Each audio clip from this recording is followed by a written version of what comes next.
हरि ओम तत्सत। हरि ओम तत्सत। अयोध्या स्थित काली पुरालय में आप सबका हार्दिक अभिनंदन है। आज हम प्रदक्षिणा अर्थात परिक्रमा पर आप लोगों से अपने विचारों को साझा करने जा रहा हूं। शास्त्र के कथनानुसार जो भी पूज्य आदरणीय वंद्य अभिनंद्य शक्तियां होती हैं, मंदिर देवालय या देवता या कोई पीठ, वे सब प्रदक्षिणा के योग्य होते हैं, उनकी प्रदक्षिणा की जाती है। जो श्रेष्ठ है, उदात्त है, पवित्र है, सत्वगुणोपेत है, वह पूजनीय होता है और उनकी वंदना से, परिक्रमा से, सेवा से उपासक साधक स्वयं शुद्ध सात्विक बनता है, उपासक भी पवित्र हो जाता है। हमेशा व्यक्ति साधक द्वारा सत्वगुणी प्राणी पदार्थ देवता की सदा दाहिनी दिशा से प्रदक्षिणा की जाती है। ऐसी की गई प्रदक्षिणा सत्वगुण की वृद्धि करती है। पूजनीय वस्तु की प्रदक्षिणा करने से हम पुण्य कणों तथा पवित्र गुणों से युक्त हो जाते हैं। दैवी शक्ति और उसका तेजो वलय, जिसको हम ज्योतिर्मंडल कहते हैं, वह स्वभावतः ही दक्षिणावर्ती होते हैं। उस मंडल की दिव्य आभा प्रभा सदैव ही दक्षिण दिशा की ओर से गतिमान होती है। दिव्यत्व या देवत्व ही श्रेष्ठत्व होने से दायां हाथ या दक्षिणावर्तन श्रेष्ठ माना गया है। सभी शुभ मंगल कार्य दाहिने हाथ से होते हैं। जो दिव्य सूक्ष्म लहरियां होती हैं, रश्मियां होती हैं, वह दक्षिण की ओर गतिमान होती हैं। जिस स्थल पर देवता प्रतिष्ठित होते हैं, अवस्थित होते हैं, उसके मध्य बिंदु से देव प्रतिमा से कुछ दूरी तक उस देवता की दिव्य भव्य नव्य प्रभा विखरती रहती है। जो निकट में सांद्र होती है, सघन होती है, गहरी होती है और धीरे धीरे वह जैसे आगे की ओर उन्मुख होती है, बढ़ती है, क्रमशः कम और विरल होती जाती है।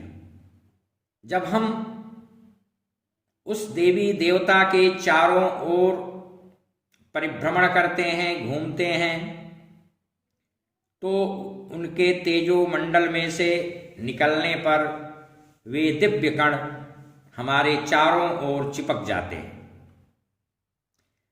तेज की इन लहरियों की गति की दिशा में हमारे गतिमान होने अथवा चलने से उस देवता के ज्योतिर्मंडल के अंतर्गत विद्यमान दिव्य कणों, सात्विक गुणों, अणुओं, परमाणुओं की पवित्र रश्मियां हमें सहज ही प्राप्त होती हैं।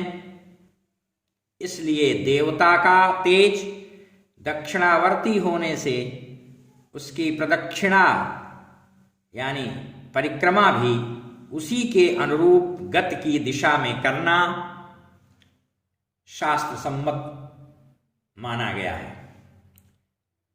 दक्षिणवर्ती या दाहिने हाथ की ओर घूमना, यही प्रदक्षिणा शब्द का अर्थ है। इसलिए जितनी अधिक प्रदक्षिणा की जाए उतनी ही अधिक दिव्यता या दिव्य व्यक्तित्व से, प्रकाश से हम उल्लसित होते हैं, उसको प्राप्त करते हैं और हमारा मनोव्योम, हृदपटल पुनीत, शुभ्र, धवल, स्वच्छ होता है।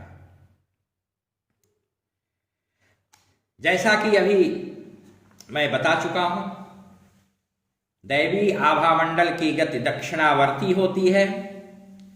उसके विरुद्ध अपनी गति होने पर अर्थात वामवर्ती प्रदक्षिणा करने से हमारे अंदर जो दिव्य परमाणु पहले से हैं उनमें तथा ज्योतिर्मंडल की गति में संघर्ष निर्माण होगा। उसमें उनका अपव्यय होकर वे नष्ट भ्रष्ट हो जाएंगे, छिन्न भिन्न हो जाएंगे। दिव्य या पुण्य कणों का नाश होना एक प्रकार से पाप है। इसके विपरीत दिव्य परमाणुओं का संचय पुण्य है। इसलिए वामवर्तिनी परिक्रमा वर्जित है, उसका निषेध है। दक्षिणावर्तिनी प्रदक्षिणा पुण्य स्वरूपा है, ग्राह्य है, विहित है और की जाती है। यह सब तथ्य परक विज्ञान सम्मत है। परिक्रमा योग्य दिव्य वस्त्र देवतादि अपने तेजः कण दक्षिणावर्तनी गति होने के कारण नैसर्गिक रूप से, स्वाभाविक रूप से हमको देते हैं। उनका तेजोदान वह वरदान है और विघ्नों एवं संकटों का नाश करने में समर्थ सिद्ध होता है। परिक्रमा के योग विभूतियों की परिक्रमा न करने से हम अपना ही अहित करते हैं। इसलिए हमको परिक्रमा करनी चाहिए। और परिक्रमा में उल्टी गति पूरी तरह से अस्वीकार्य है।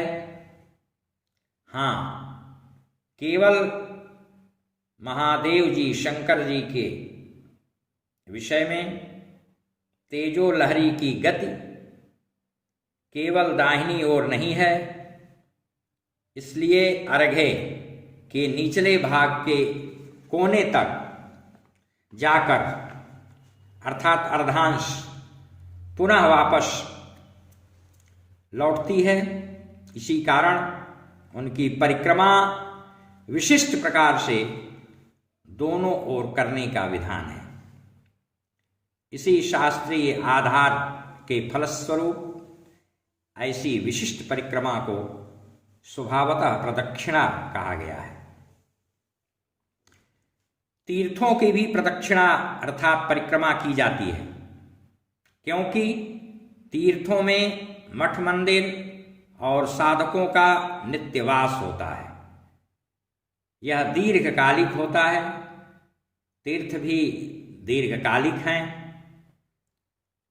लंबे समय के हैं, लंबे समय से हैं और दीर्घकाल से यहाँ साधकों, संतों, और उपासकों, आराधकों का साधना लीन रहना, विभिन्न तिथियों, पर्वों, व्रतों, उत्सवों पर बाहर से भी साधकों का आना और वहाँ पर जप तप करना, ऐसा होता आया है। प्रचुर जप तप की अविच्छिन्न परंपरा तीर्थों में दीर्घकालिक है। इसलिए उनकी सत्य, सात्विक, सूक्ष्म आभा प्रभा धामों, तीर्थों से समूह रूप में इकट्ठी होकर छिटकती छिटकती रहती है। परिक्रमा करने वाले या तीर्थवासी के शरीर पर पड़ करके उसे परम पुण्य पुनीत पवित्र बनाती है और आध्यात्मिक शक्ति को परिपुष्ट करती है, बलित करती है। इसलिए यह प्रदक्षिणा की जाती है। ऐसे ही स्वस्तिक के विषय में भी है। देवता के चारों ओर घूमने वाले आभा मंडल का जो चिन्ह है, प्रतीक है, वह स्वस्तिक है। वह शुभ माना गया है, श्रुति प्रतिपादित तथा युक्ति संगत है। वह गणपति का स्वरूप है। चूंकि दिशाएं मुख्यतः 4 हैं और खड़ी तथा सीधी रेखा खींच करके जो धन चिन्ह जैसा आकृति बनाया जाता है, आकार बनता है, वह आकार चारों दिशाओं का द्योतक है। तेजो लहरी चारों दिशाओं में अर्थात सभी दिशाओं में दाहिनी ओर से गतिमान है। इस बात का भी वह ज्ञापक है। देवता का तेज कल्याणकारक होता है, श्रेष्ठ है, सबके लिए ग्राह्य है। इसलिए हम तेज की गति के अनुरूप गति को स्वीकार करते हैं अर्थात परिक्रमा करते हैं। उसी प्रकार कल्याणकारी चिन्ह को स्वस्तिक कहा जाता है, जो कि क्षेम मंगलप्रद है, शुभता का कारक है, प्रतीक है और शुभ करने वाला है। उसकी गति सिद्ध चिन्ह परिक्रमा के रहस्य से भी ओतप्रोत है। इसलिए कोई भी शुभ कार्य, मंगल कार्य, पूजन होता है, श्रेष्ठ पुरुष साधक होते हैं, देवालय होते हैं, तो हम उनकी परिक्रमा करते हैं और करके आध्यात्मिक सांस्कृतिक लाभ अर्जित करते हैं। उसके वैज्ञानिक प्रभावों से हम अभिभूत होते हैं। इसलिए परिक्रमा करनी ही चाहिए। हरि ओम तत्सत। हरि ओम।